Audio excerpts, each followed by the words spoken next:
It's September, which means it's time to review a new iPhone. And because it's an S year for the iPhone, we're going to have to look a little bit deeper for changes. But that's okay. It turns out that these new phones are all about going deeper. This is the iPhone 6S. And this is the iPhone 6S Plus. Surprise, they look just like the iPhone 6 and the iPhone 6 Plus. Let's just get this out there. I think if you're buying an iPhone, you should buy the bigger 6S Plus. It's clear that phones with bigger screens are going to dominate the market, and you get a slightly better camera and battery life to boot. So it's actually really hard to review the iPhone 6S and the 6S Plus. It's the iPhone. Apple sales are skyrocketing. All these people around me in Times Square are taking pictures with their iPhones. The question isn't about specs. Of course the specs are getting better. The question is about how the decision Apple's made with this phone will trickle into all of the millions of iPhones they'll sell in the future. The biggest new feature of the iPhone 6S is 3D Touch, which lets you actually push into the screen to activate additional features. There's also a new 12-megapixel camera that can shoot 4K videos, and something Apple calls live photos, which are kind of like a combination of a photo, a GIF, and a video. Because the iPhone 6S and 6S Plus look just like the 6 and 6 Plus, I think it's fair to say that they're not the world's most beautiful phones. The weird antenna lines in the back and the slippery shape pretty much just demand that you put them in a case. But the body is made of a new, higher-strength aluminum, and the screen has been upgraded with a stronger glass cover. So if you have an iPhone 6, you'll definitely notice the 6S and 6S Plus are a little bit thicker and heavier than the previous models. It's not much, it's just a few millimeters and a few grams, but it's definitely noticeable. I actually prefer the slightly heavier 6S to the 6. It feels a little bit less like it's going to fly out of my hands all the time. The extra size and weight comes from the 3D Touch components, which are a network of 96 sensors under the screen that measure the distance between the glass and the backlight. When you push down on the screen, that distance changes and the phone can respond. So on the home screen, pushing an icon gives you a list of quick actions you can take in certain apps. And when you're browsing in Safari, you can push lightly to get a preview of a link and push it a little bit harder to pop it open into a window. It's kind of like a little right click for your phone. You don't really need it, but once you get used to it, it's incredibly useful. That dynamic, what Apple calls peak and pop, is really the key to 3D Touch. It's not just like a button. It's a way for the phone to sense an entire range of pressures all over the screen. When you press down an icon on the home screen, you see the background blur out in response to how hard you're pressing. It's not useful, but it's really cool, and it enhances the sense that iOS is all about layers of information, something Apple introduced to the iPhone when Johnny Ive dramatically redesigned iOS 7. 3D Touch feels like a big step along a path that's been taking shape ever since. But here's the thing, 3D Touch won't really be all that useful until all your third-party apps start using it.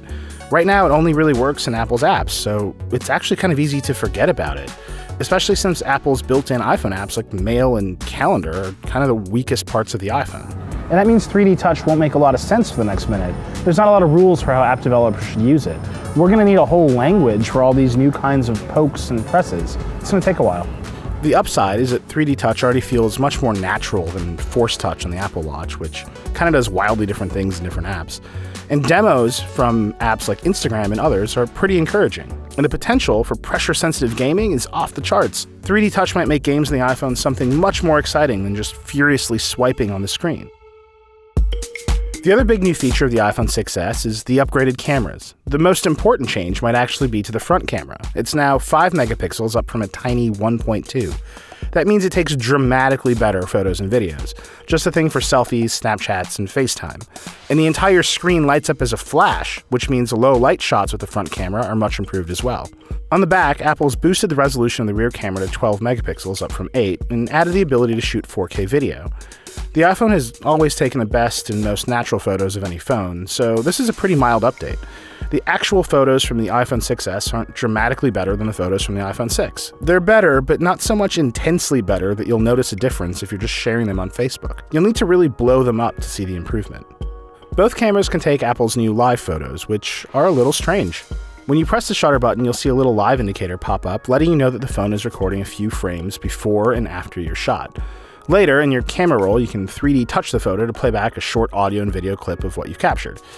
It's neat, but you've got to remember to keep your camera pointed at your subject after you've shot a photo. I have a lot of live photos of me putting the camera down.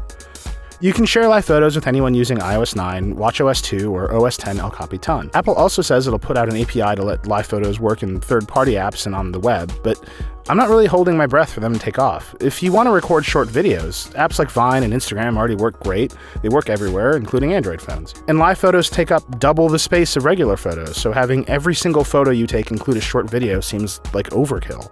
It's a cool feature that you should turn on when you want, but probably turn off by default. 4K video on the iPhone 6s looks great. Apple is very proud of the fact that the A9 processor can do all of the stabilization and image processing magic while shooting 4K, and then even edit 2 streams of 4K video in iMovie. That's legitimately impressive, but 4K video isn't actually on by default. You have to go into settings and turn it on.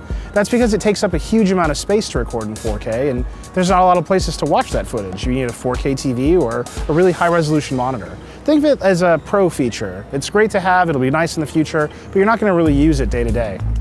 That's kind of the entire vibe with the iPhone 6s, and it's built for a much more powerful future.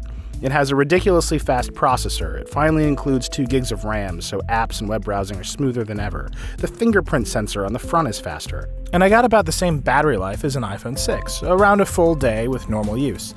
A little bit longer with iOS 9's low power mode, which turns down the brightness and underclocks the processor. That's fine, but I'm really hoping the next generation of phones lasts even longer. 3D Touch is clearly a new kind of interface pattern, and the cameras are so good it's hard to even find ways to fully view what they can capture. It's a series of tiny, meaningful improvements to the already great iPhone 6, and if you're using an iPhone 5S or anything older, it's going to blow your mind. The iPhone 6s is the best iPhone ever and probably the best phone ever. The future is great.